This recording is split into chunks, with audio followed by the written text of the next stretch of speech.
기도하고 시작하겠습니다.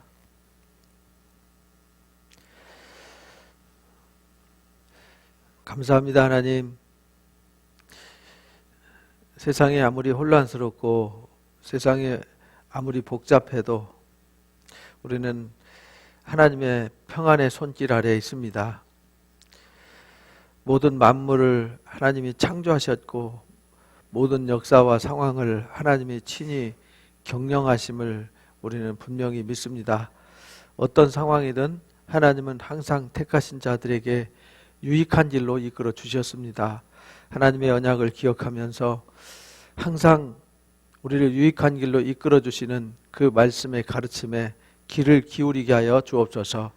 하나님께서 선지자들을 통해서 수없이 외치고 또 외쳤지만 듣는 자가 없고 깨닫는 자가 없어서 불행한 일을 겪었지만 말씀에 순종하는 자들에게는 하나님의 영광이 임했고 그 영광을 그들을 통해서 이 땅에 비추어 주셨습니다. 하나님, 이 시대를 살고 있는 오늘 이 시대에 우리가 그 하나님의 영광의 빛을 비추는 귀한 하나님의 자녀들이 되게 하여 주옵소서. 오늘도 예레미야의 말씀을 통해서 다시 한번 우리를 향하신 하나님의 사랑, 우리를 향하신 하나님의 은혜를 함께 나누고자 합니다. 들을 수 있는 성령의 귀와 깨닫는 마음 주셔서 예레미야와 같은 마음으로 하나님 앞에 서서 이 시대를 바라보고 또 하나님과 함께 동행해서 남아있는 하나님의 역사에 주역이 될 수 있도록 도와주옵소서. 함께 해주시기를 예수님의 이름으로 기도합나이다. 아멘.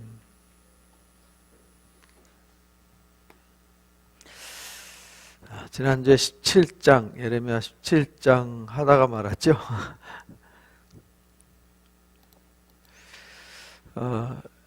하나님께서 13장에서 그 허리띠 가지고 이제 이스라엘 유다와 예루살렘의 교만을 벌하실 것을 말씀하셨잖아요. 교만이라는 것은 다른 것이 아니라 하나님보다 자기 생각이 더 옳다고 생각하는 거, 이게 교만입니다. 그래서 이들이 이 교만 때문에 결국은 심판당하는데, 이 교만은 마치 허리띠처럼 그들이 의지하고 그들이 생각하는 자기들의 생각이죠. 자기들의 생각은 다 썩은 밧줄같이, 썩은 허리띠같이 그렇게 될 것이다 라는 상징을 보여주셨잖아요. 그러면서 이제 말씀을 불순종함으로 가뭄이 임해서 그들의 수고가 헛될 것이다 라는 것을 14장에서 가르쳐 주셨고요. 결국은 모세와 사무엘이 와서 그들에게 하나님 앞에 호소한다 할지라도 하나님이 들으시지 않는다. 모세와 사무엘이 와서 부르짖어도 하나님 안 들으신다. 그 정도로 이제 부패했다는 거죠. 그게 15장 얘기예요. 그래서 예레미야한테 결혼도 하지 말고 상갓집도 가지 마라 이렇게 가르친 거죠. 왜냐하면 의미가 없으니까 하나님이 심판하기로, 멸망시키기로 결정을 하셨기 때문에 그건 해봤자 소용없다라는 걸 가르쳐 주셨어요. 왜 그러냐면 17장에서 유다의 죄가 금강석 그 철필로 기록되었기 때문이다.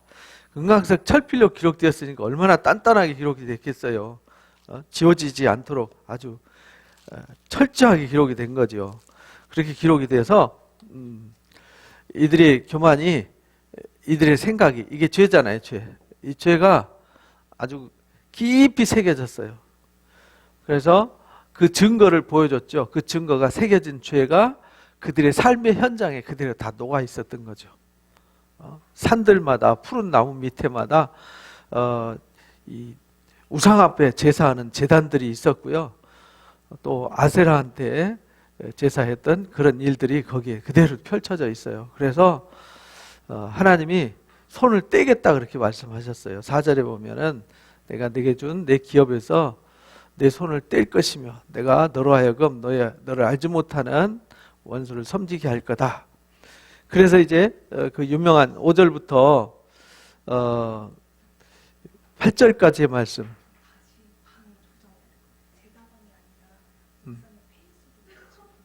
아, 그래?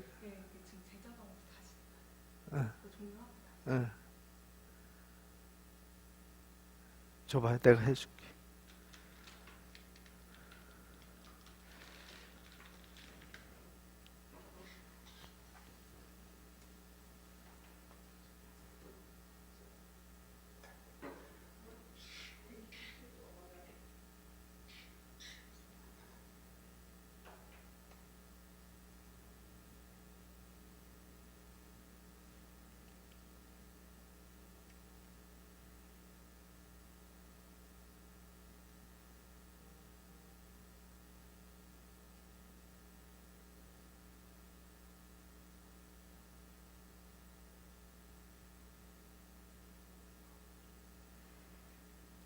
어쩐지 이상한 사람이 들어왔다 했구나.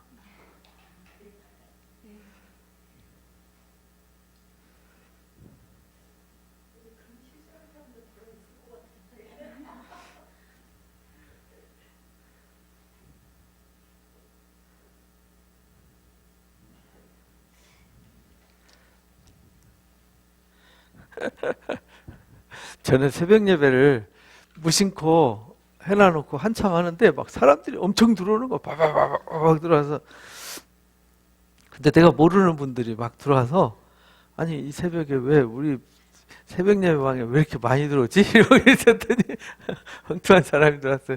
놀라지.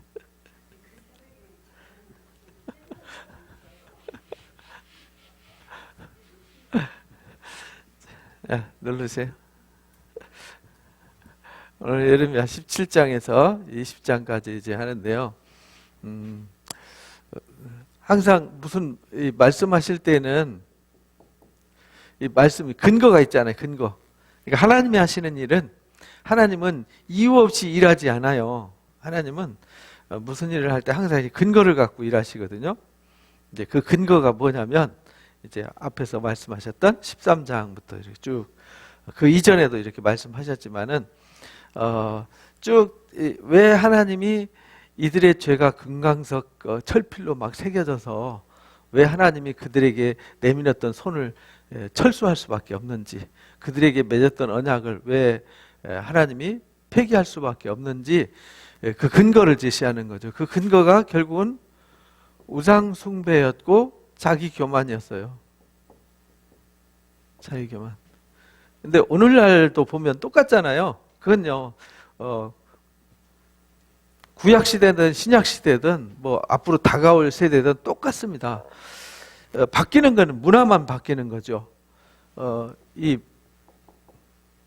문화와 경제라는 게 있어요. 이제 고대 시대에는 이 문화 속에 뭐가 들어가 있냐면 우상 문화가 들어가 있었어요. 무슨 행사를 한다.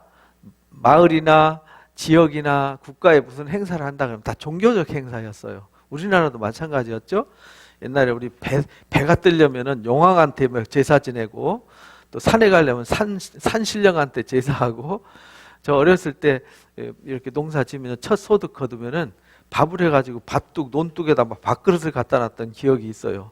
그게 뭐냐 그랬더니 12지신, 지신들한테 갖다가 이렇게 바친다 그러고 막 이 방 저 방에다가 막 밥그릇을 갖다가 놨던 기억이 있어요. 어렸을 때 어머니가 시켜가지고. 뭔지 몰랐죠. 그게 문화였단 말이에요. 그래서 이렇게 정월 보름 뭐 이런 때는 이렇게 집 앞에다 황토흙을 이렇게 쌓아놓고 뭐 상처나면 집에도 못 들어오게 하고 막 이랬어요. 그게 이제 몰랐는데 나중에 알고 보니까 그게 다 뭐예요? 이게 종교 행사였단 말이에요. 부모님들은 모르죠. 그냥 문화니까 하는 거죠. 문화. 뭐 살풀이 구신이 뭐니 이렇게 문화, 우리 무형 문화재 뭐 우리 해가지고 우리 하지 않습니까? 그게 다 뭐냐 문화란 말이에요. 이렇게 고대 시대에는 종교가 문화였어요. 그 종교가 뭐냐 우상이었잖아요. 우상. 나무를 깎아 만든 신, 또는 돌멩이로 다듬어 놓은 신, 쇠로 만드는 신, 이런 신. 그래서 이사야서 40장부터 48장까지 보면 그 우상을 비웃는 이야기가 이제 기록이 되어 있어요. 그걸 읽어보시면 됩니다. 그래서 우상과 이 경제라는 건 먹고 사는 문제잖아요.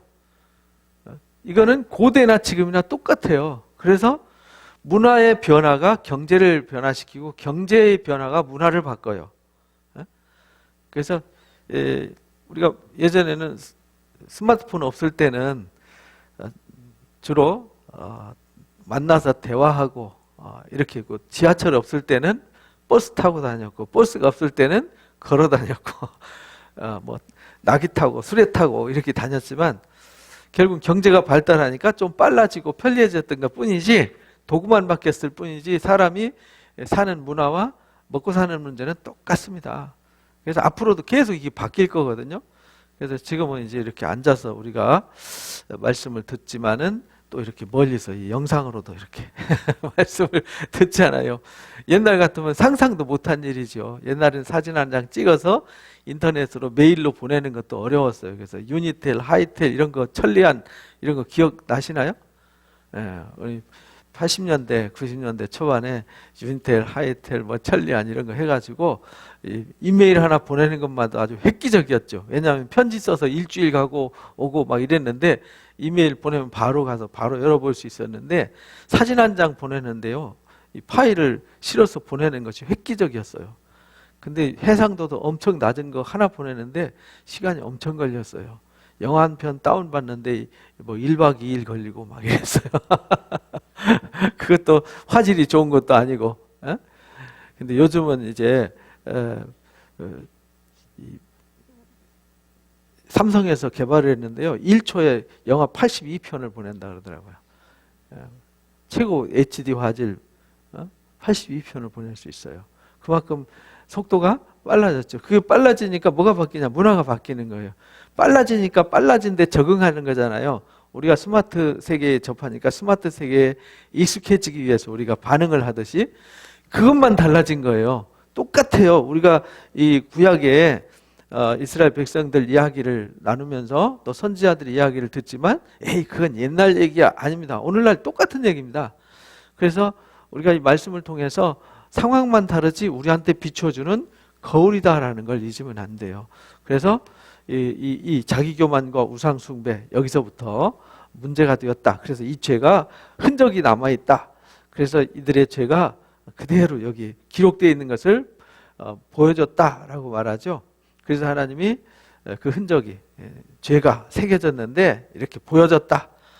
그래서 내가 철수하겠다. 그러면서 이제 5절부터 9절까지 말씀을 통해서 하나님을 의지하는 것과 사람을 의지하는 것에 대해서 이렇게 두 가지를. 그러니까 하나님, 이 근거가 뭐냐면 하나님을 의지하느냐. 이제 말씀은 하나님이잖아요. 하나님을 의지하냐, 우상을 의지하냐, 자기 힘과 권력을 의지하냐에 따라서 이들의 미래가 어떻게 결정되냐면 사람을 믿고 육신을 의지하고 힘을 삼으면은 하나님을 떠난 것이 되는 거다. 그런 사람들은 저주받아서 어떻게 되냐? 사막에 떨기나무 같고 좋은 일이 오는 것을 못 본다. 광야에 건조한 것, 건건한 땅, 사람이 살지 않는 땅이 될 거다. 그러나 무릇 하나님을 의지하고 하나님을 의뢰하는 자들은 복을 받는데 물가에 심긴 나무와 같아서 강변에 뻗치고 더위가 와도 환란이 와도 이 말이죠. 어떤 위기가 와도 두려워하지 않는다. 그 입이 청청하고 가무는 해도 걱정할 것이 없다. 결실이 그치지 않을 것이다. 이런 논리를 가르쳐 주셨어요. 그래서 우리는 항상 이 택이잖아요. 이걸 택할래, 이걸 택할래. 근데 근거가 이쪽으로 가면 하나님이 떠나시는 거예요. 하나님이 없는 거죠. 하나님이 내가 너희들 도와줄까? 너희들끼리 알아서 할래. 이 말이거든요. 기왕이면 하나님 도와주는 쪽으로 가는 게 좋지 않습니까? 내가 혼자 고생해서 나 혼자 함정에 빠져서 늪에 빠져서 외롭게 고통받고 심판받는 것보다는 하나님 도우시고 책임주시고 평안 주시고 은혜 주시고 자손 대대로 은혜를 베풀어 주시면 좋은 것이지 나쁠 일이 없잖아요. 근데 사람들은 굳이 하나님을 선택하지 않으려고 발버둥을 쳐요. 그 참 희한한 거죠. 그냥 여기 돈 들어가는 것도 아니잖아요. 여기는 엄청 돈 들어가고 고생하고 그죠? 여기는 가만히 놀고 있으면 누가 먹여주고 재워주고 다 하는 거 아니잖아요. 여기도 죽도록 고생해야 되고 아무도 관심 안 가져줘요. 아무도 나를 위해서 기도해주거나 요즘 특히 21세기는요. 옛날엔 대가족 사회라서 어디 가도 형제들이 걱정해주고 전화해주고 막 이렇게 하잖아요. 지금도 저는 대가족 사회 때 태어난 사람이라서 누님이 전화가 오고 동생들이 전화하고 어머니가 전화하고 그래요. 서울 괜찮냐고 코로나 때문에. 근데요 요즘 한 세대 지나가면 관심 없어요. 예전에는 고모들, 이모들, 삼촌들까지 다 전화 왔는데 지금은 이모들은 전화 안 와요. 90년대 말 2000년대 초반까지만 해도 제 이모님이 권사님이시기 때문에 전화 오고 막 만나면 막 길거리에서 붙잡고 막 기도해 주시고 이러셨는데 지금은요 고모, 이모, 삼촌들 뭐 전화 안 해요. 이종 사촌들 뭐 고종 사촌들 전화 안 옵니다. 괜찮냐고. 저도 전화 안 하게 되더라고요. 희한하죠. 여러분도 안 하시죠?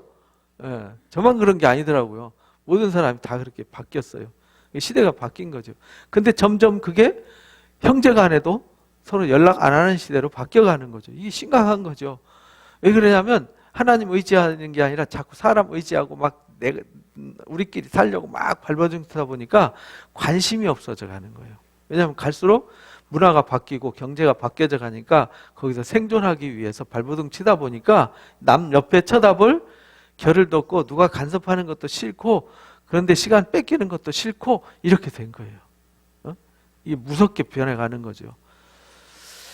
그러다 보니까 자연스럽게 사람들이 강팍해지고 자꾸 돈이 최고다라고 생각해서 돈을 의지하게 되고 자꾸 이제 자기 세계에 빠지고 이제 정보와 지식이 많아지다 보니까 남의 얘기 안 들으려고 그러고 자기 고집이 점점 더 강해지고 이렇게 되는 거예요. 이쪽으로 자꾸 굳어가는 겁니다. 돈을 숭배하고 권력을 숭배하고 자기 교만에 빠지고 그건 고대 시대나 지금이나 똑같습니다. 그래서 이쪽으로 가면 결국은요 우울해지고요 결국은 불행해지는 겁니다. 메말라지는 거죠. 그러나 하나님을 사랑하고 의지하면 왠지 누군가에게 은혜를 나눠주고 싶고 누군가에게 긍휼을 베풀어 주시고 싶고 누구에게 관심과 사랑을 쏟아주시고 싶고 이래서 하나님 은혜가 이렇게 중요함을 가르쳐 주셨어요. 그래서 만물이 다 거짓되고 심히 부패하다. 근데 더 거짓된 것은 뭐라고요? 마음이다. 마음. 누가 이걸 알겠느냐? 이걸 깨닫는 게 중요해요. 이 마음이 제일 중요한 거예요. 만물은 지금 뭐 코로나 사태 때문에 난리인데요. 코로나 사태들은 뭐 때문에 생기냐면 부패한 마음이 만들어낸 결과예요. 사람이 욕심으로 뭘 먹었고 뭘 버리고 깨끗하게 안 한 것이 이 병으로 만들어져서 전달된 거죠. 전염병들이 다 그렇게 해서 생긴 거거든요. 청결하지 않은 데서. 우리나라 선교사들 와서 콜레라와 싸울 때 우리나라는 뭐 했는지 아세요? 무당 푸닥거리 했어요. 귀신이 와서 그런 거 하는 거라고. 귀신이 역병이 돈다는 귀신이 돈다는 거예요. 그래서 무당 푸닥거리 하고 막 그 귀신을 내쫓는 행사를 했단 말이에요. 그 선교사들은 그게 아니다. 손을 씻어라. 그리고 물을 끓여 먹어라. 그리고 항상 청결하게 청소하고 소독해라. 그래서 우물을 소독하고 물을 끓여 먹고 손을 씻고 하면서 코로나를 퇴치하고 이겨나. 근데 그 말을 들을까요? 안 들을까요? 안 듣죠. 서양 귀신이 와서 얘기한다고 안 들었어요. 동양 귀신 얘기가 더 옳다고 생각한 거죠. 근데 왜냐하면 하나님을 그때는 신이라고 그랬잖아요. 신이 귀신 신자 썼잖아요. 그래서 귀신 신자 쓰면 안 되는데 이제 쓸 단어가 없었어요. 그래서 신이라는 단어는 귀신이라는 것밖에는 없었어요. 말 자체가 우리나라에. 그래서 신이라는 단어를 쓴 거예요. 사실은 그런 귀신 신이 아니죠. 그죠? 우리가 말하는 신은 하나님, 영적인 하나님이죠. 그러니까 귀신이 말하는 귀신 신이 아니에요. 그래서 이 마음이 부패해서 마음이 삐뚤어지고 마음이 잘못돼서 결국은 엉뚱한 길로 가서 문제를 만든 거잖아요. 그래서 하나님은 심장을 살피시고 폐부를 시험하시고요. 그 행위와 그 행실을 보응하시는 하나님이라는 것을 잊지 말아라 가르쳐 줬어요. 이 결국은 인간이 하나님이 이들을 버린 이유 근거가 하나님을 떠나서 그렇다. 하나님을 떠나서 마음이 부패했다. 이 마음이 부패하면요 답이 없어요. 사람이 싸우고 지금 우리나라도 막 그 정쟁으로 막 되게 시끄러웠잖아요, 그죠? 뭐 법원 앞에서 광장에서 서로 막 양편으로 갈라져 가지고 아우성 치니까 요즘 쏙 들어갔어요, 코로나 하나로. 이제 코로나 지나면 또 어떤 일이 있을지 모르겠어요. 좀 세상을 평안하게 살았으면 좋겠는데 이렇게 사람들이 부패해서 마음이 삐뚤어졌어요. 누구는 이게 옳다 그러고 누구는 저게 옳다 그래요. 근데 누군 이렇게 하면 옳다 그래서 그 길 갔는데 사실 그 정답은 아니에요. 이거 옳다 그래서 저것도 정답 아니에요. 정답은 어디 있어요? 이제 하나님께 있는 거거든요. 왜? 인간은 아무리 잘해도 부패할 수밖에 없어요. 정직하지가 않거든요. 술수를 쓰고 이용을 하기 때문에 그 속에는 미래가 없어요. 어디에 미래가 있냐? 하나님께서. 하나님은 거짓이 없잖아요. 진실하잖아요. 그래서 진리잖아요. 그래서 우리가 하나님의 말씀으로 세워가고 묵묵히 교회는 정치하는 곳이 아니거든요. 그냥 우리가 말씀을 가르쳐서 우리 가정이 평안하고요. 각자 일터에서 각자의 삶의 현장에서 자기에게 주신 사명과 역할을 하나님 앞에서 성실하게 잘하면 이 나라 잘 됩니다. 잘 살고. 근데 자꾸 이제 이렇게 분류하고 세력화하고 이렇게 해서 이용당하는 거죠. 그죠? 그럼 우리 백성이 고달픈 거예요. 정치도요, 국민이 똑바르게 정신을 차리고 바르게 살면은 절대 망하지 않습니다. 그래서 바르게 살려면은 민주사회에서는 뭘 잘해야 되냐? 도장을 잘 찍어야 돼요. 그죠? 투표를 잘해야 돼요. 이렇게 우리를 이끌어줄 나 대신 해주라고 내가 위임시켜주는 거잖아요. 투표라는 거는 나 대신 당신이 이 나라를 이렇게 관리해 주시고 통치해 주시오라고 내가 위임을 하는 겁니다. 그거 아무한테나 맡기면 안 되는 거죠. 그래서 인물을 잘 보고 해야 되지, 이게 이제 막 어떤 당리당략에 막 이렇게 이용당하면 안 돼요. 그래서 국민들이 나는 좌파 우파 이렇게 갈라져요. 교회는 좌파 우파 가르는 곳이 아니에요. 하나님 편에 서서 뭐가 옳고 그른지를 정의와 공의로 판단하는 곳이다. 그래서 각자 옳은 곳에 하는 거예요. 근데 이제 사람 마음 부패하기 때문에 자꾸 사람 말에 듣다 보면요, 이렇게 자고새 같이 된다. 이렇게 돼. 자고새가 막 내가 해서 다 끌어안고는 결국은 일부는 품을 수 있지만 못 품는 건 다 썩어버리잖아요. 그리고 남의 알 품고 있다가 다 썩어서 네 것도 내 것도 아닌 것이 되는 게 인간의 욕심이다. 자고새가 그러거든요. 남의 알까지 다 품어 욕심 부려가지고.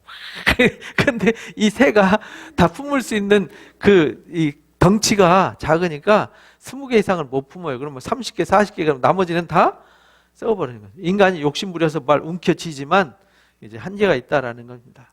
그래서 영화로우신 보좌여 시작부터 높이 계시며 우리의 성소이시며, 이게 이제 하나님이잖아요. 영화로우신 보좌 하나님이며 시작부터 높이 계시고 우리의 성소가 되신 하나님, 이스라엘의 소망이신 여호와여, 무릇 주를 버리는 자는 다 뭘 받아요?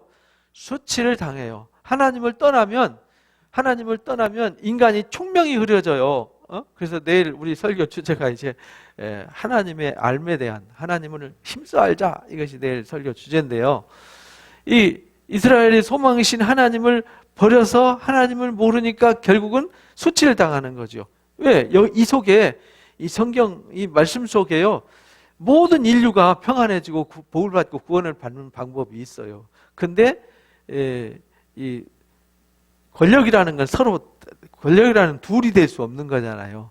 하나밖에 없어요. 그러니까 하나 가지면은 서로 이 권력을 가지려고 싸우는 거예요. 그래서 정치라는 거는 참 안 좋은 거예요. 그래서 싸우는 거죠. 근데 싸우는데 서로 타협을 하고 서로 협력을 하면은 정치가 좋은 건데, 싸우면은 답이 없어요. 그래서 나라가 망하는, 우리 역사 보면요, 이렇게 집안 싸움 하다가 망하잖아요. 그죠? 집안 싸움 망합니다. 그래서 이게 다 수치를 당하게 되는데요. 하나님을 버리면. 무릇 하나님을 떠나는 자는 어디 기록되냐면 흙에 기록된다. 이는 왜? 생수의 근원 대신 하나님을 버렸기 때문이다. 2장에서도 우리가 배웠잖아요. 생수의 근원이 되시는 하나님을 버리면은 결국은요, 하나님의 은혜가 공급되어지지 않아요. 은혜가 공급되어지지 않으면 인간이 이기심과 탐욕이 작동을 해가지고 서로 물고 뜯고 찢고 싸우고, 그래서 세상이 평화가 없어져요. 혼란이 오는 것이죠. 여호와여, 주는 나의 찬송이시오니 나를 고치소서. 그러면 내가 낫겠나이다. 나를 구원하소. 그러면 구원 얻겠나이다. 그러니까요, 우리의 찬송이신 하나님을 의지하고 하나님께 나아가야 뭘 받을 수 있어요? 고침을 받고 나음을 받을 수 있어요. 구원을 받을 수 있어요. 그래서 하나님께 오라는데, 이게요, 이제 마지막 때, 예수님이 마태복음 24장에 마지막 때, 정말 마지막 때, 이 말은 점점 마지막은 점점 가까이 오잖아요. 점점 하나님의 때가 가까울수록 나타나는 현상이 있는데, 사랑이 식어진다, 이렇게 말씀하셨어요. 사랑이 식어진다. 왜 사랑이 식어질까요? 거짓 역사 때문에 그렇다 이렇게 말해요. 거짓 선지자들이 난무하게 될 거다. 그 거짓 선지자들이 난무하고 혼탁하게 만들다 보니까 결국은 진짜까지도 나쁘게 보는 현상이 일어난다라는 거예요. 신천지라든지 뭐 통일교라든지 뭐 이상한 종교들이 등장해가지고 세상을 혼탁하게 다 흐려놓으니까 다 그 사람들 누구의 이름으로 일하죠? 하나님 이름, 예수님의 이름으로 성령을 힘입어서 한다고 말한단 말이에요. 그러니까 도매금으로 넘어가는 거예요. 도매금으로 우리도. 그죠? 정상인 우리도 도매금으로 넘어가서 사랑이 식어져요. 그래서 하나님에 대한 불신이 더 깊어지고 복음에 대해서 더 거부 반응을 갖게 돼 있어요. 근데 어둠이 짙어가는 그 속에서 빛은 사신 더 빛이 발하게 돼 있어요. 그러니까 우리는 이 어둠의 세상 속에서 갈수록 하나님에 대한 신뢰를 잃어갈 때 이제 우리가 해야 될 일이 있어요. 우리가 해야 될 일은 말씀을 회복하는 일이에요. 그러니까 교회가 말씀을 회복한다니까 성경 지식을 배우는 데가 아니라 성경 지식을 많이 배우는 데가 아니라 말씀으로 삶을 세워가는 거예요. 삶을 변화시켜가는 거죠. 삶을 변화시켜. 내가 말씀을 듣고 변화돼야 되는데 내가 변화됐으니까 어디가 변화될까요? 내 주변이 변화되는 거죠. 제일 가까운 주변이 어디겠어요? 가정이죠. 가정. 내가 신앙을 말씀을 잘 회복했는데 신천지의 특징은요. 그들이 열심히 하나님을 섬기잖아요. 일주일에 6번 교회 가서요.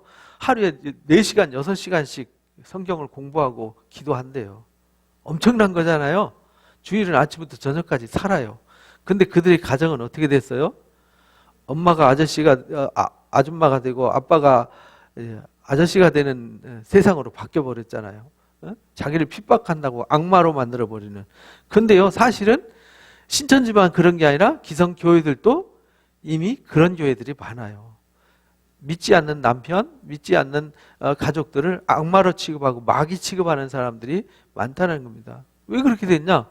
하나님 말씀을 잘못 배워서 그래요. 우리나라에 정통을 가장한 이단스러운 사람들이 너무 많아요. 잘못된 귀신론, 잘못된 그 성령론, 잘못된 말씀을 잘못 가르쳐가지고 세상과 분리시켜 버리는 거예요. 분리시켜 버리는 이원론적 사고 구조가 생기는 거거든요. 그게 이원론적 사고 구조가 처음부터 만들어진 영지주의라는 이단이에요. 1세기부터 있었어요. 그래서 우리가 이제 나중에 신약 성경 공부하다 보면 다 나와요. 요한 1서 또는 유다서 또 베드로서에 보면은 이단들이 그게 영지주의가 이단이에요. 영은 선하고 육은 무익하다. 이것이 이제 이원론적 사고 구조. 그러니까 결국은 세상과 막 단절하고 분리하는. 예수님이 너희는 세상에 뭐라 그랬어요? 빛이다. 너희는 세상에 소금이다. 가서 녹으라는 거잖아요. 세상에 들어가서 녹으라 그랬지. 세상과 분리되라. 소금이 세상과 분리되면 뭐가 되죠? 모래가 되는 거잖아요. 모래에 넣으면은 어떻게 돼요? 밥에다가 모래 넣으면 반찬에다 모래 넣으면 먹을 수 없는 것이 되잖아요.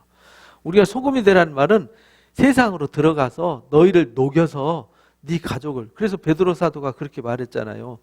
믿지 않는 남편, 믿지 않는 아내, 네 선한 행실을 통해서 그가 너를 보고 구원을 받게 하라. 이런 거잖아요. 예수님도 마태복음 5장에서 너희는 세상의 빛이고 소금이니까 너희 착한 행실을 보고 하늘에 계신 하나님께 영광을 돌리게 하라. 어제 아침에 보낸 말씀 문자 같아요. 그죠? 그러니까 우리 착한 행실을 보고 하나님께 영광을 돌려야 되는데 말씀을 통해서 이 삶을 하나님이 함께 하심을 보여줘야 되잖아요. 가족들한테, 이웃한테, 친구한테, 직장에서 교회 울타리 안에 가둬놔 버리면은 이건 가짜가 되는 거예요. 근데 한국 교회 대부분이 교회 울타리 안에 교인들이 갇혀 있어요. 신천지하고 다를 바가 없다. 요즘 비판을 많이 받잖아요. 그래서 이번 계기에 코로나 사태와 신천지 두 화두가 이제 일단 두 화두로 등장했잖아요. 두 화두를 통해서 돌아보는 거죠. 뭘 돌아보냐? 신천지하고 우리하고 뭐가 다르냐? 이걸 돌아보라는 거예요.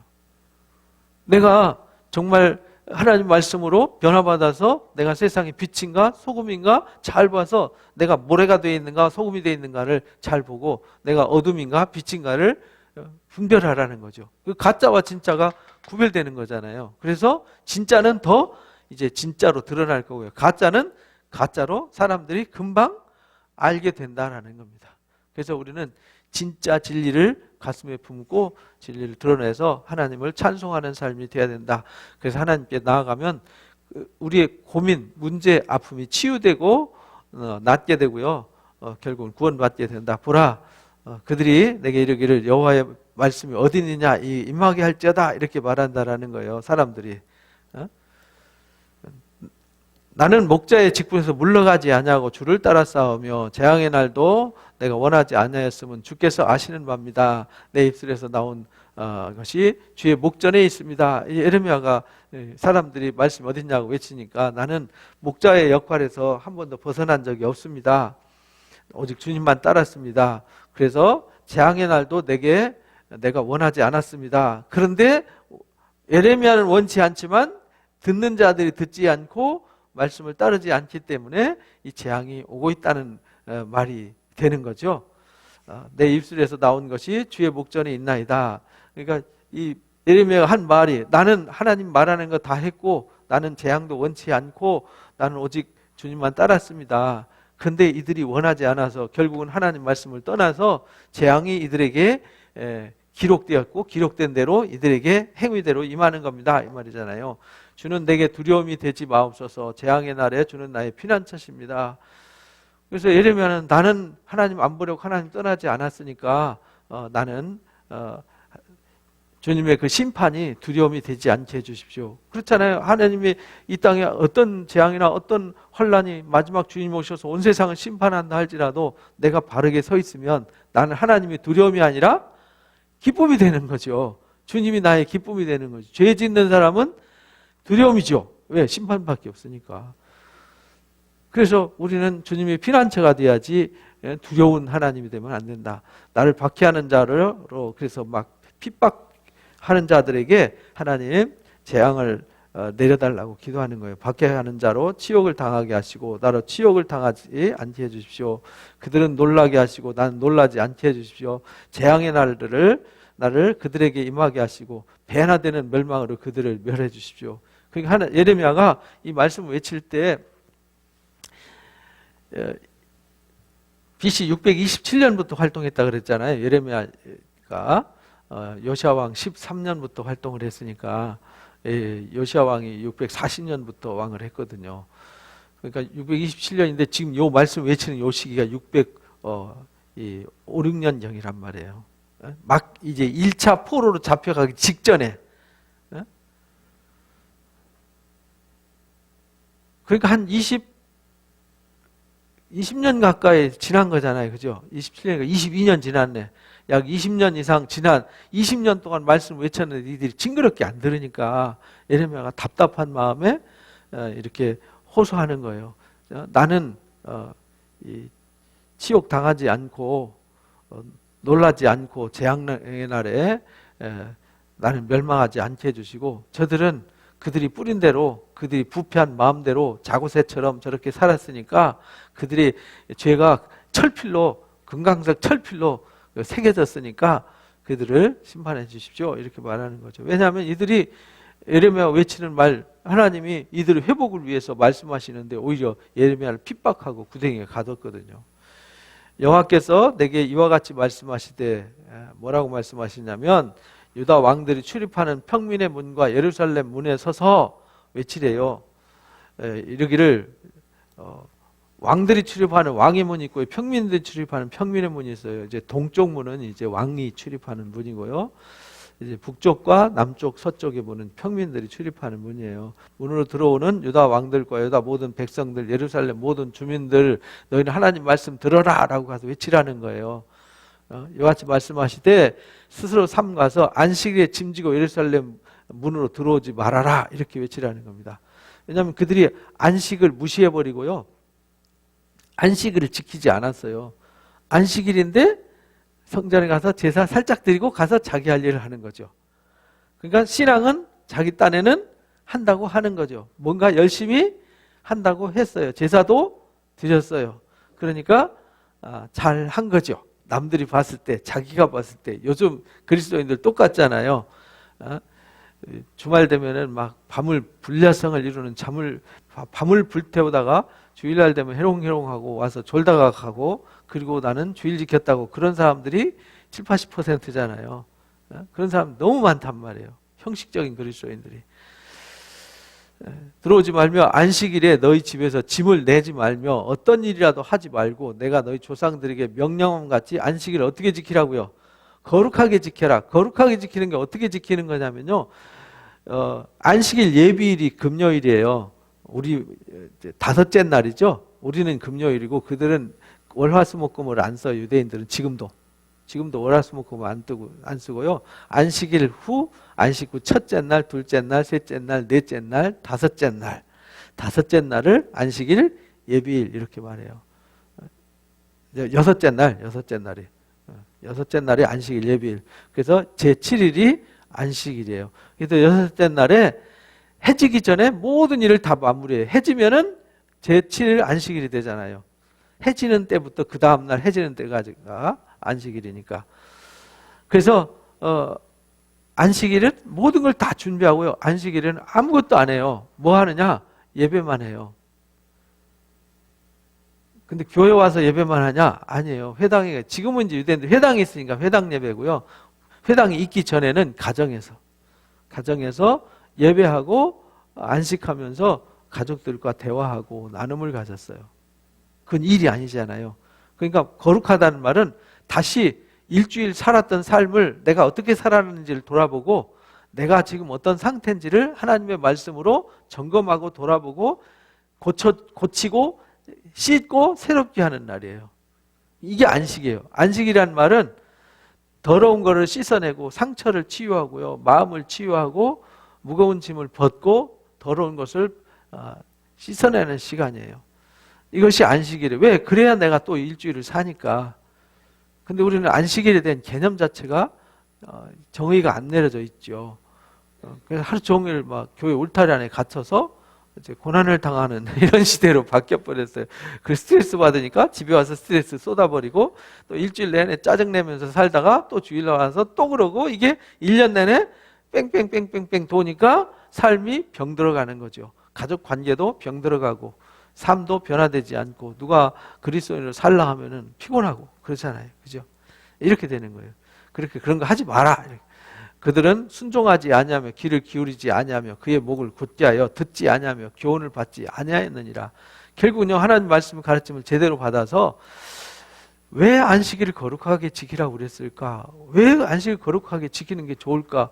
근데 그거를 이 자기 생각, 이 욕망이잖아요. 이 자기 이 교만, 이게 어디서 나오냐면 욕망에서 나오는 거예요. 욕망, 욕심. 내가 뭔가를 하고 싶고 내 뜻대로 하고 싶은 욕망. 이걸 버려야 되거든요. 결국 그게 나를 어딘가로 끌고 가서 유익하게 만들진 않거든요. 근데 자꾸 이렇게 되니까 여호와의 말씀이니라 너희가 만일 삼가 나를 순종하여 안식일에 짐을 지고 성문으로 들어오지 아니하며 안식일을 거룩히 하여 어떤 일도 하지 아니하면, 근데 여기서 보니까 안식일 거룩하게 하여 여기는 기억 안 하고요, 어떤 일도 하지 아니하면 이것만 기억해요. 그죠? 그러니까 일 안 하고 가만히 들어 누워 있는 거를 안식일 한다, 이거 아니에요. 하루 종일 일주일 피곤하다고요, 하루 종일 자면요 더 피곤해요. 과학적으로도 그래요. 의학적으로도 몸이 리듬이 깨져버리기 때문에 더 안 좋아집니다. 다윗이 왕 위에 앉아있는 왕들과 고관들이 병거와 말을 타고 이 성문으로 들어오되 그들과 모든 유다 백성과 예루살렘 주민들과 함께 그리할 것이요 이 성은 영원히 있을 것이다. 만약에 그렇게 안식일을 거룩하게 구별해서 지키고 아무것도 하지 아니하면, 이 말은 하나님을 떠나서 하나님의 말씀을 듣고 내가 안식한 일에 집중하면 이 말이에요. 집중하면, 그러니까 다른 일을 하면 집중이 안 되는 거죠. 안식이 안 되는 거죠. 안식이 안 되니까 몸이 망가지고 마음이 망가지고 삶이 망가지니까 부패해지는 거죠. 부패해지니까 여기서 나오는, 부패한 데서 나오는 것이 썩은 냄새밖에 더 나겠어요? 부패한 것에서 나오는 것은 뻔한 거잖아요. 그래서 그렇게 되면은 하나님이 떠나겠다. 그러나 만약에 너희들이 이 부패한 마음을 돌이켜서 고침받고 치유받고 깨끗하게 거룩하게 회복되어지면 영원히 있게 할 거다. 그 말은 하나님이 너희를 다스려 주시고 너희의 하나님이 되어 주실 것이다 이 말이죠. 사람들이 유다 성읍들과 예루살렘에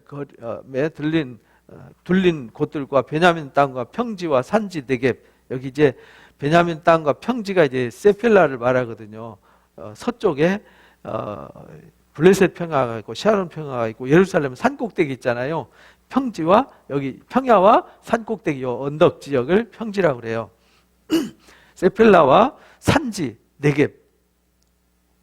네겝은 광야를 말하거든요. 이스라엘 땅이 이렇게 생겼잖아요. 산지가 이렇게 생겼어요. 산지가 이렇게. 여긴 산지에 브에셰바, 헤브론, 베들레헴, 예루살렘, 세겜 이게 다 여기 산꼭대기에서 살아요. 여기는 평야예요. 요 지역을 세펠라 평지라 그러고요. 요 밑에 요 지역은 광야예요. 광야를 네겝이라고 그래요. 남방이라고도 그러고요. 네겝으로부터 와서 번제와 희생과 소제, 유향과 감사제물을 하나님 성전에 가져오려니와 만약에 하나님의 안식을 잘 지키면 무슨 말이냐면 안식을 잘 지키니까 내가 정신이 총명이 흐려지지 않잖아요. 내가 똑바로 마음이 회복되어지고 바른 삶이 세워지니까 내가 바르게 하나님 말씀으로 살죠. 일주일을.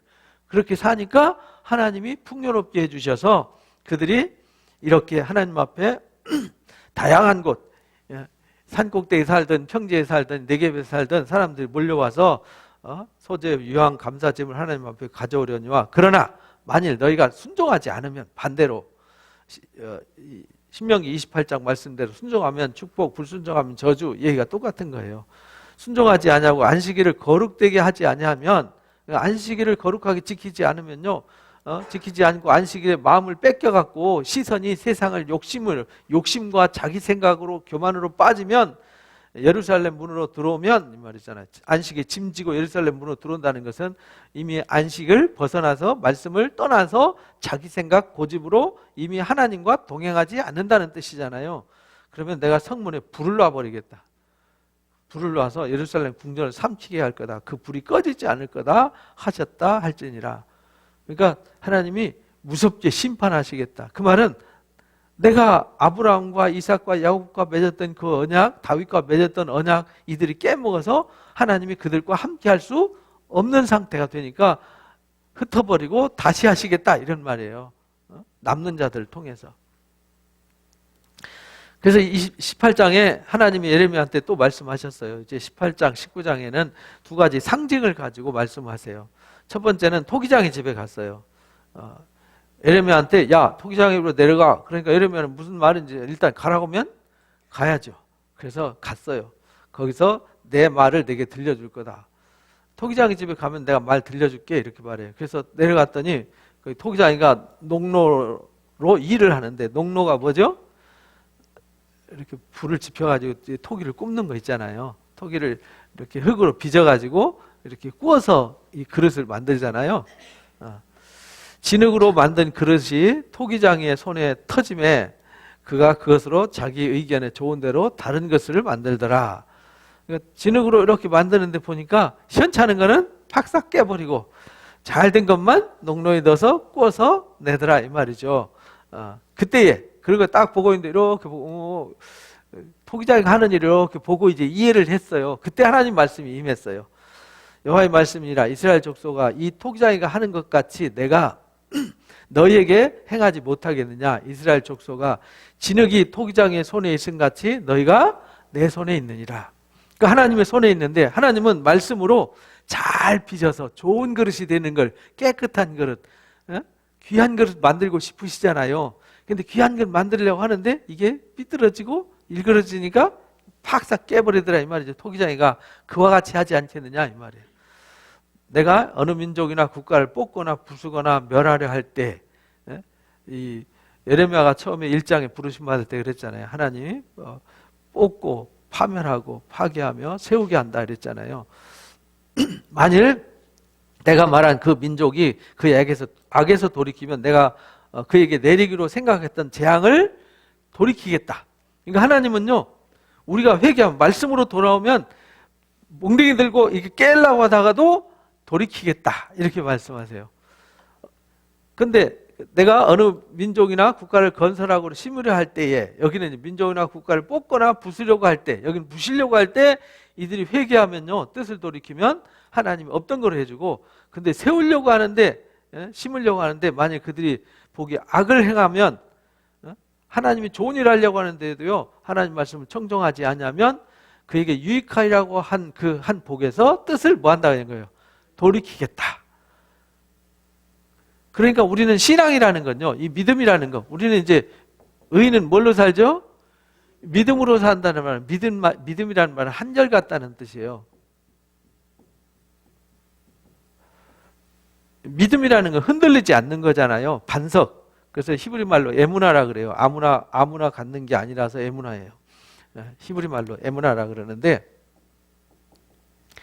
에무나는 나의 상황과 상황이 아무리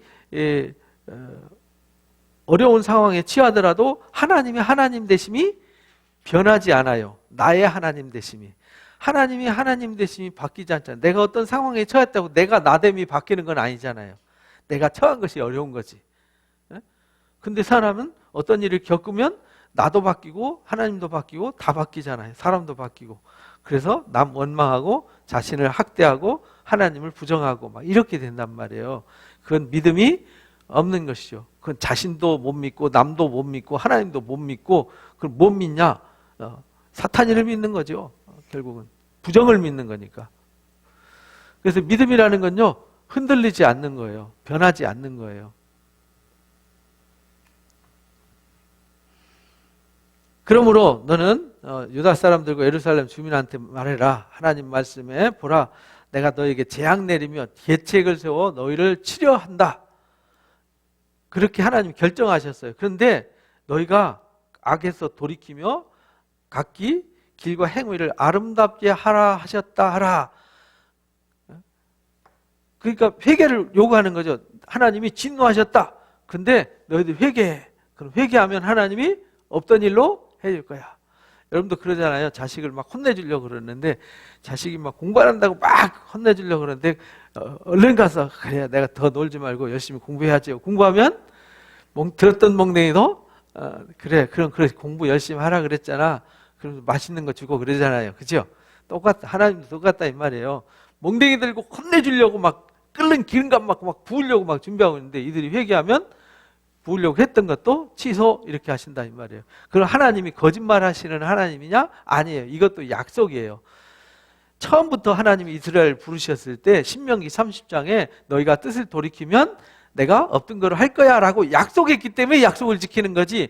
어떤 분이 그러더라고요. 야, 하나님은 그러면 인간처럼 요랬다 저랬다 하는 거 아니냐? 아니에요. 하나님은 약속을 하셔서 그 약속을 뭐 하는 거예요? 지키는 거예요.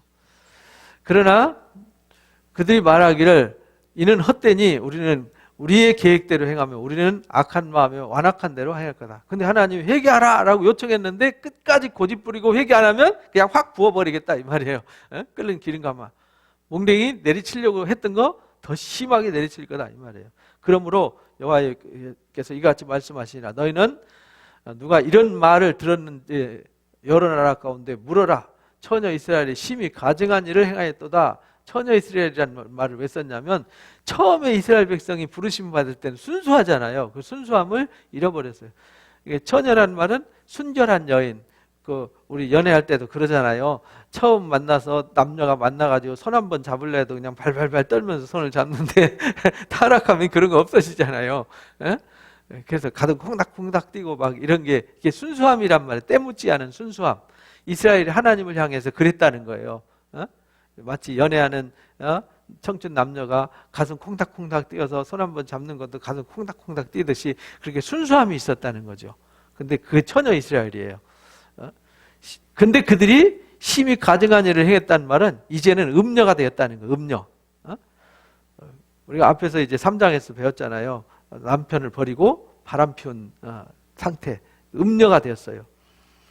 레바논의 눈이 어찌 바위를 떠나겠으며 먼 곳에 흘러내리는 찬물이 어찌 마르겠느냐.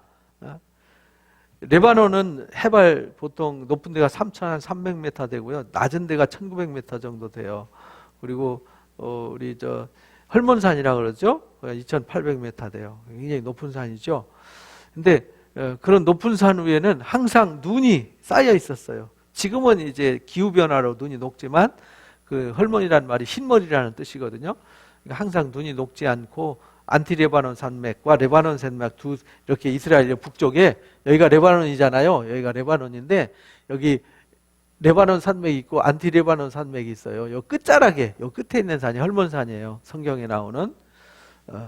그리고 여기가 이제 백화계곡이라고 하는 유명한 그 포도밭이 있고 바카스 신전이 있고 이제 주피터 또는 바알 신전이 있는 유명한 곳이에요. 지금도 그 신전 유적이 엄청나게 크게 있습니다. 거기는 물이 항상 흘러요. 왜? 눈이 쌓여 있으니까. 그죠? 눈이 녹으면서 물이 스며들어서 항상 계곡에 물이 흘러요. 찬물이 어찌 마르겠느냐? 그러니까 마르지 않지 않느냐? 무릇 내 백성은 이렇게 항상 물이 흐르지 않고 변하지 않고 흐르는데 내 백성들은 너무 나를 쉽게 잊어버린다는 거예요. 허무한 것을 분양하거니와 이런 것들은 그들로 그들의 길 곧 옛길에서 넘어지게 하며 곁길 곧 닥지 아니한 길로 행하게 한다. 결국은 하나님을 잊어서 허무한 것을 쫓고 허무한 것을 쫓으니까 결국은 불행으로 간다. 이게 도미노 현상이죠. 그죠? 하나님을 잊으면 딴 데 마음을 뺏기고 딴 데 마음을 뺏겨서 우상을 숭배하고 우상을 숭배하면 악을 행하니까 결국은 진노가 임하고 이게 이제 반복된다라는 거예요. 그들의 땅으로 두려움과 영원한 웃음거리가 되게 하리니 그리로 지나는 자마다 놀라서 그의 머리를 흔들. 결국은요 그 땅으로 두려움과 영원한 웃음거리가 되게 하셨어요. 하나님이 그들을 영화롭게 하려고 그랬는데 그들이 딴 길로 가니까 하나님이 웃음거리 조롱거리로 그래서 사람들이 머리를 흔들게 만든다는 거예요. 머리 흔든다는 말은 아이고 어쩌다 저 인간들 저렇게 됐냐 이런 말이거든요.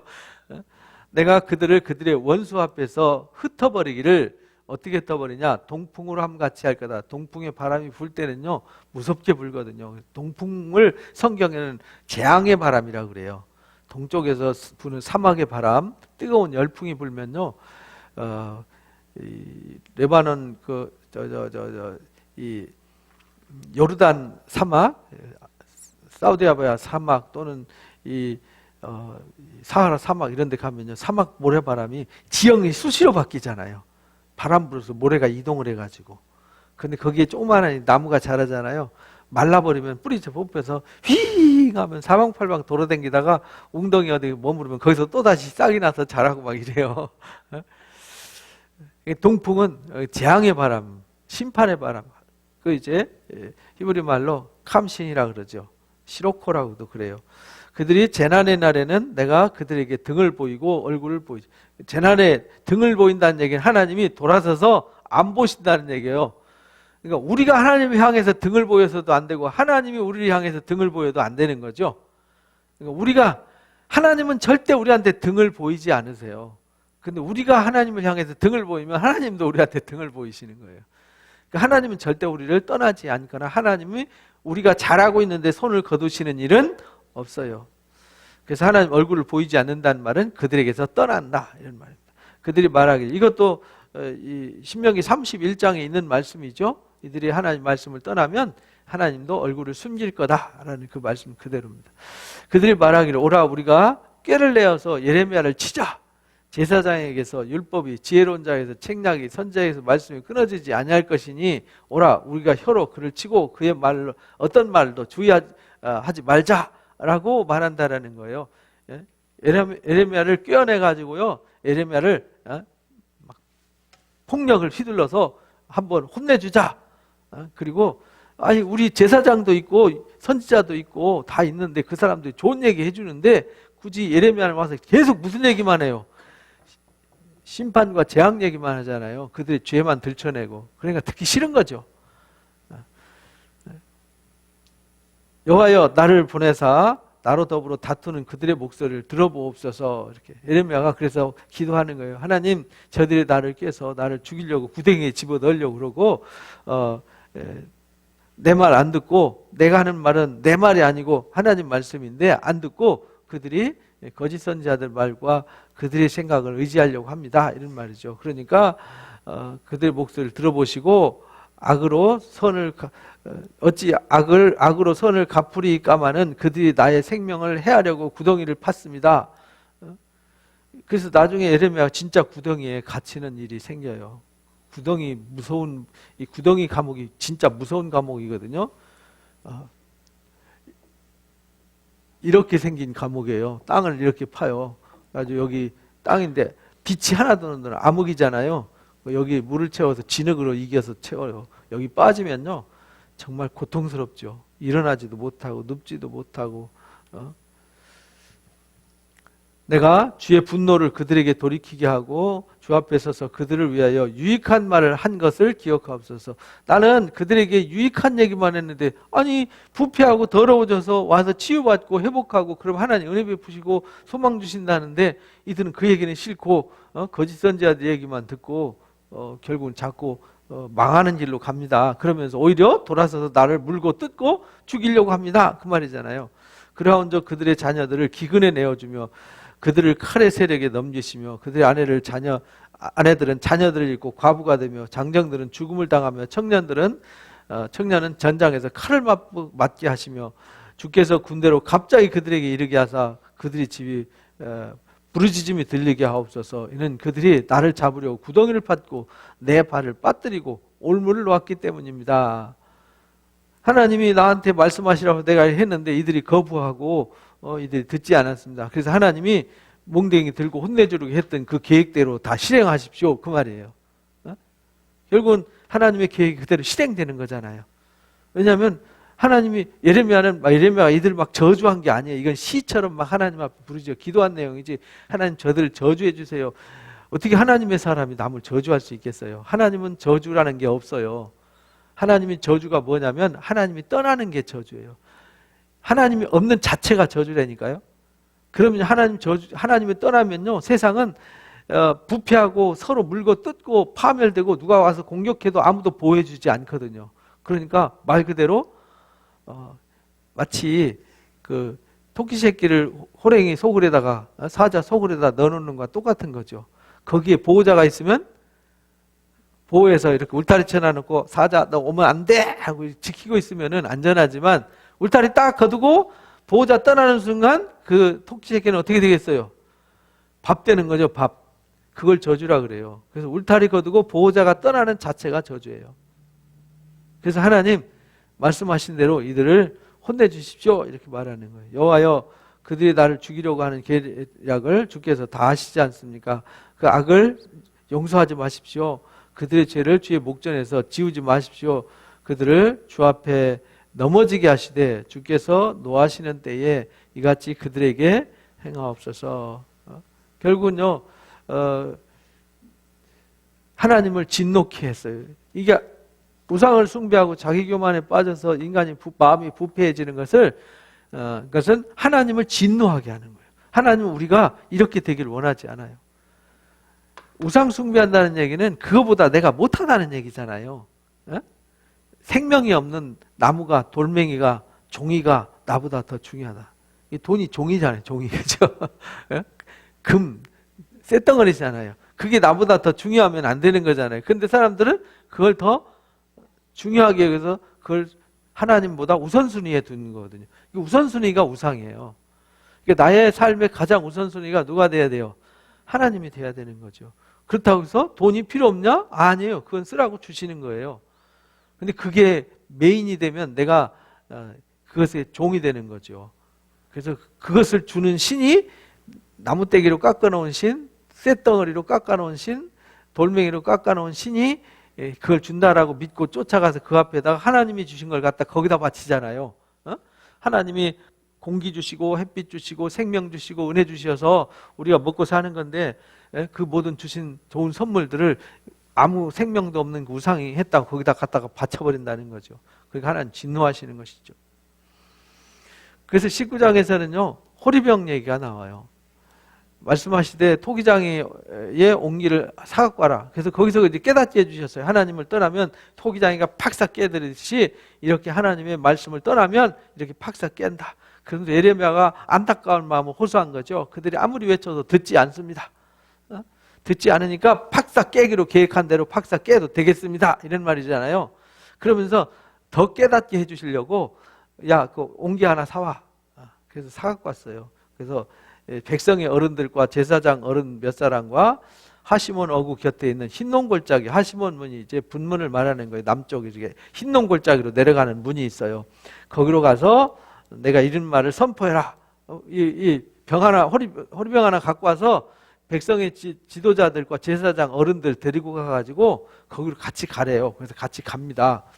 가서 말하기를 유다 왕들과 예루살렘 주민아 여호와의 말씀 들으라. 만군의 여호와 이스라엘 하나님 이같이 말씀하셨다. 보라, 내가 이른 곳에 재앙을 내릴 거다. 그들이 듣는 모든 자의 귀가 떨릴 거다. 그들이 나를 버리고 이곳을 불결하게 하며 이곳에서 자기와 자기 조상들과 유다 왕들이 알지 못하던 다른 신들에게 분향하며 무죄한 자의 피를 이곳에 채웠기 때문이다. 이 흰놈 골짜기가 도벳사당, 곧 우상의 신전이 있고 거기서 우상의 제사를 아하스와 므낫세가 자기 자식을 불로 지나가게 하고 거기서 우상 숭배를 했던 우상의 신전이 있던 자리예요. 그리고 예루살렘 성전에서 제사지로 하면 더러운 것을 갖다가 불태우는 아주 그 저주의 골짜기예요.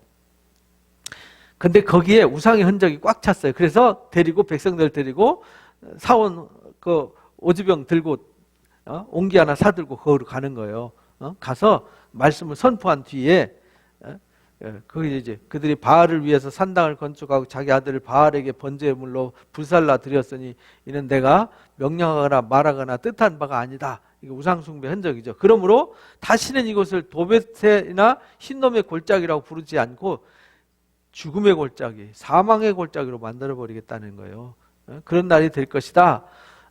내가 이곳에서 유다와 예루살렘의 계획을 무너뜨릴 거다. 그들의 생각, 그들의 교만한 생각들이 얼마나 잘못됐는지를 무너뜨릴 거다.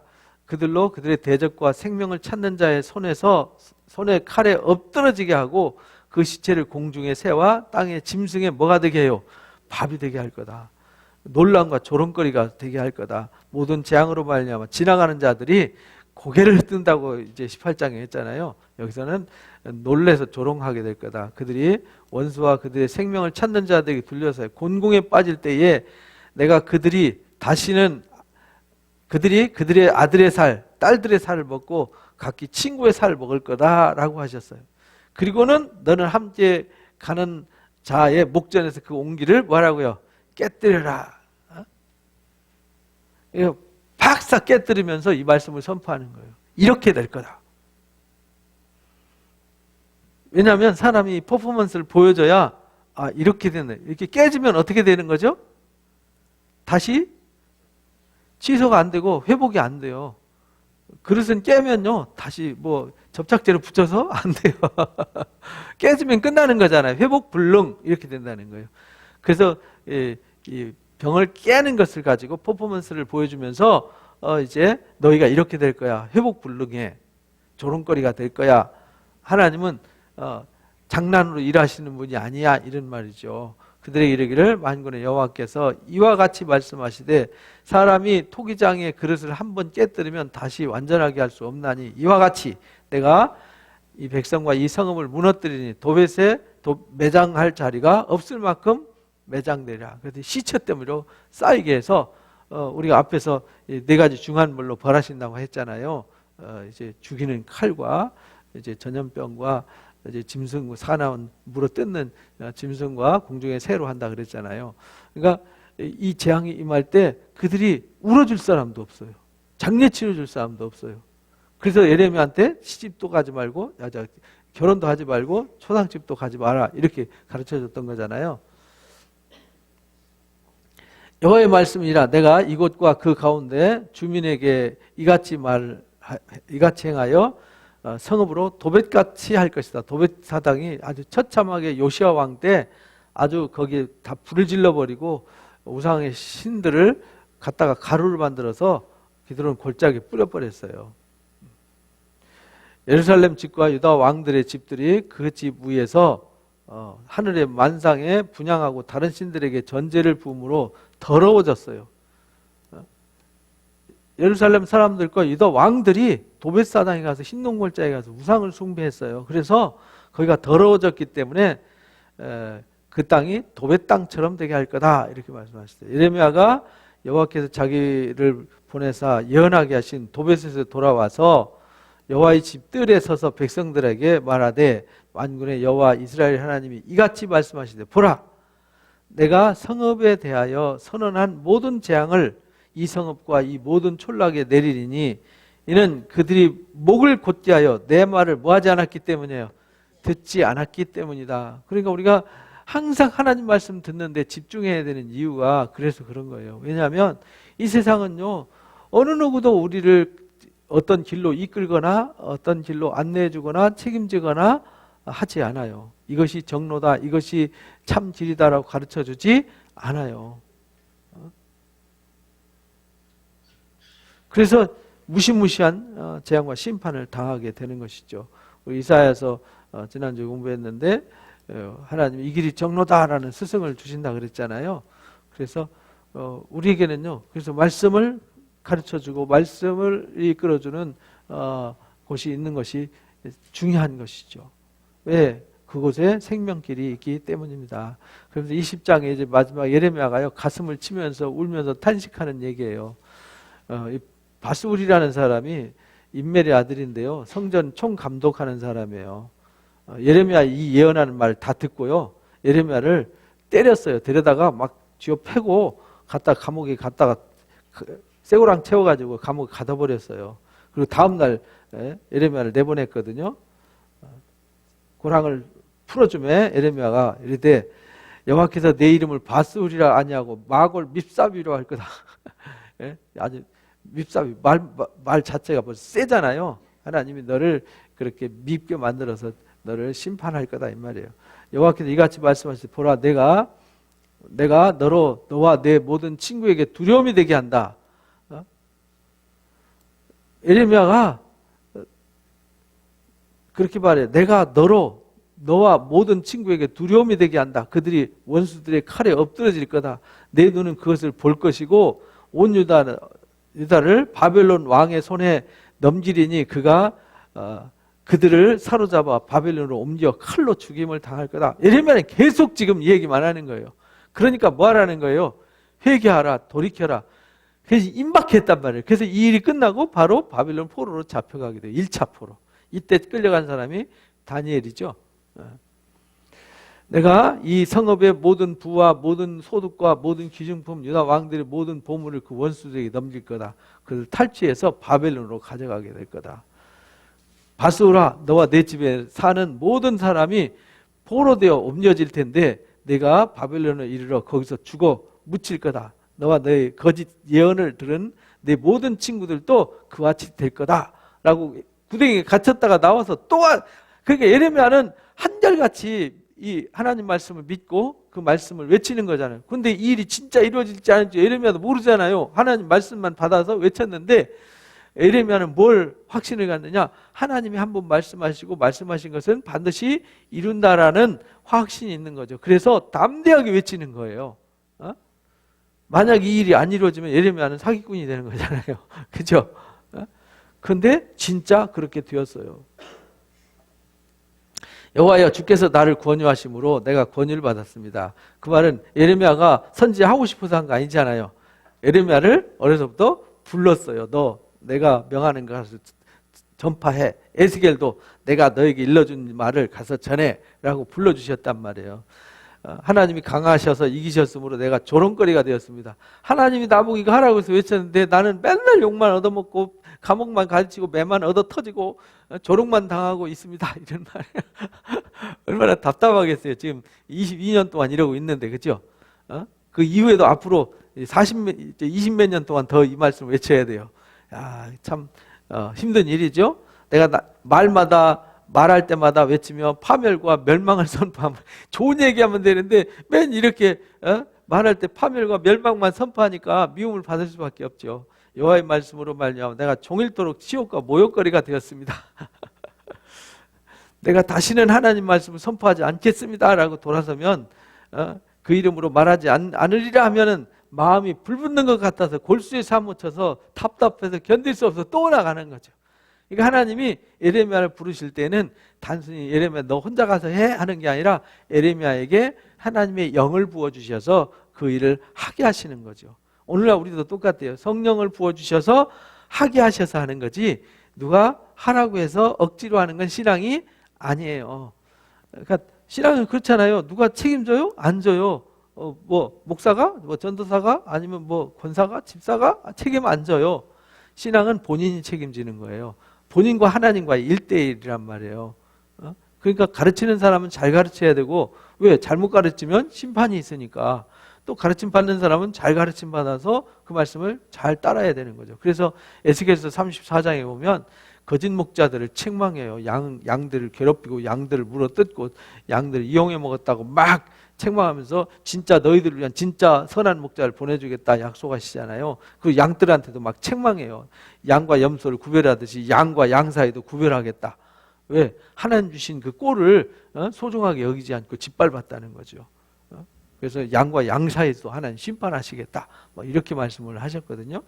그래서 여기도 예레미야가요 골수에 사무쳐서 나가는데 자신의 의지가 아니라 하나님의 강권하심이 있었다. 오늘날 우리도 성령의 강권하심으로 우리가 신앙을 하는 것이지 또 깨달아지고 아는 것이지 사람의 의지와 노력으로 되는 것이 아니다. 나는 무리의 비방과 사방의 두려움을 들었나이다. 그들의 이르기를 고소하라. 우리도 고소하리라 하며 내 친한 벗도 다 실족하기를 기다리며 혹시 유혹받게 되면 우리가 그를 이겨 우리 원수를 갚자 하나이다. 친구들까지도요 다들 이렇게 등 돌리고 예레미야를 힘들게 해요. 아프게 해요. 얼마나 답답해요. 그러나 여호와는 두려운 용사 같으시며 나와 함께 하심으로 하나님은 두려우시기 때문에 하나님을 절대로 떠나거나 하나님이 하라는 일을 안 할 수 없어요. 그리고 함께 하시잖아요. 나를 박해하는 자들로 넘어지고 이기지 못할 것이며 그들은 지혜롭게 행하지 못함으로 치욕을 당하오리니 그 치욕은 길이 잊지 못할 것이니이다. 그러나 나는 하나님을 믿습니다. 하나님은 두려운 하나님이고 나와 함께 하심을 그리고 절대 나를 박해하는 자들로 넘어지게 하고 결국은 그들의 그들의 지혜가 아무것도 아니라는 것, 그 지혜를 무너뜨린다는 사실을 알고 있습니다. 그래서 그들이 아무리 조롱하고 나를 아무리 때리고 감옥에 가두고 나를 힘들게 해도 저는 이 사명을 감당하겠습니다. 이 말이죠. 의인을 시험하사 그 폐부와 심장을 보시는 만군의 여호와여. 그러니까 의인, 나의 마음, 내가 어떤 생각 갖고 있고 어떤 마음이고 어떤 상황인지 다 아시지 않습니까? 이런 말이에요. 나의 사정을 주께 아뢰었사온즉 내가 하는 이 말이 거짓말이 아닙니다. 이 말이잖아요. 그들에게 보복하심을 나에게 보게 하옵소서. 여호와여, 여호와께 노래하라. 너희는 여호와를 찬양하라. 가난한 자의 생명을 악행하는 자의 손에서 구원하셨음이니라. 하나님을 찬양하라는 거죠. 왜? 하나님은 정말 하나님을 신뢰하는 사람들을 위해서 일하기 때문이에요.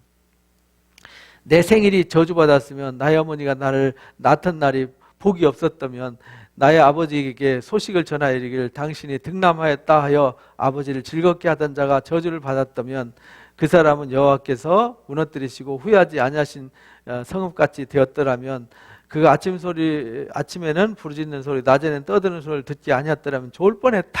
그 말은 내가 안 태어났으면 차라리 좋을 뻔했다 이 말이잖아요. 근데 태어나서 하나님 앞에 사로잡혀서 지금 하나님이 하라는 일을 하니까 내가 이렇게 힘들다. 지금 하소연하는 거죠. 하소연.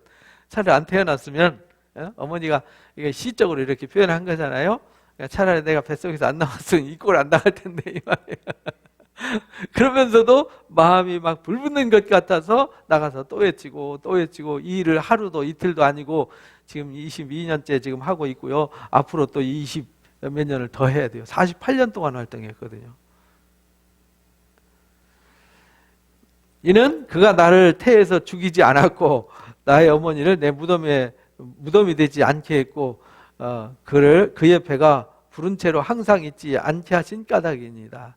하나님이 나를 태어나게 하셨고 나를 불러주셨고 세워주셨고 말씀하게 하셔서 이렇게 된 겁니다. 이런 말이죠. 어찌하여 내가 태에서 나와서 고생과 슬픔을 보며 나를 부끄러워 보내는고 하니라. 지금 예레미야가 20장에는 하도 매맞고 고난을 겪으니까 탄식하며 부르짖는 그 말은 예레미야는 맨날 좋아서 하나님 믿고 웃고 다니면서 일한 게 아니라 예레미야도 힘들었어요. 선지자들도 이렇게 고난 가운데 말씀을 전했고 예수님도 고난 가운데 말씀을 전했고 사도들도 핍박과 고난 가운데 말씀을 전했어요. 이 땅에 선교사들이 와서도 서양 귀신을 섬긴다고 비난받고 조롱받고 그러면서 전해진 거예요. 우리는 너무 귀한 거 받은 거잖아요.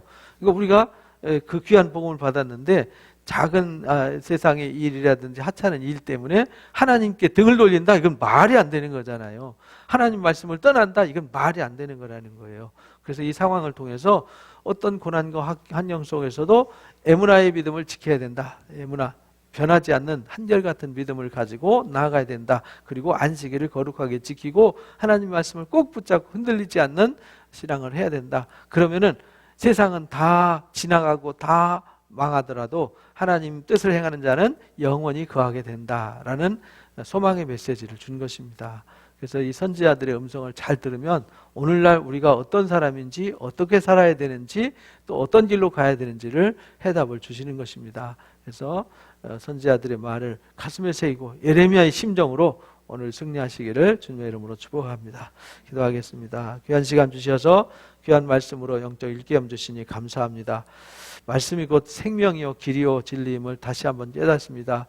하나님 말씀을 꼭 붙잡고 좌로나 오르나 치우치지 아니하고 말씀으로 승리하는 자가 되게 주옵소서. 이스라엘 백성들이 하나님 말씀을 듣지 않음으로 망했고 유다 백성들도 하나님 말씀을 듣지 아니함으로 결국은 심판과 징계를 당하는 것 이미 보여주셨습니다. 이미 하나님께서 그들을 사랑하셔서 그 환난에서 그 고난에서 그 아픔에서 건져내시기 위해서 선지자들 보내되 부지런히 보내셨고 새벽부터 부지런히 말씀하셨지만 듣는 자가 없었고 깨닫는 자가 없었습니다. 그래서 하나님께서 독일을 깨뜨리듯이 그렇게 하나님 깨뜨려버리는 것을 오늘 말씀을 통해서 보여주셨사오니 우리는 우상과 자기 교만과 하나님 마음이 부패해지지 않도록 우리 자신을 날마다 말씀으로 새롭게 하고 바르게 세워가는 지혜자로 서게 하여 주옵소서. 감사하며 예수님의 이름으로 기도합나이다. 아멘. 감사합니다. 수고하셨습니다.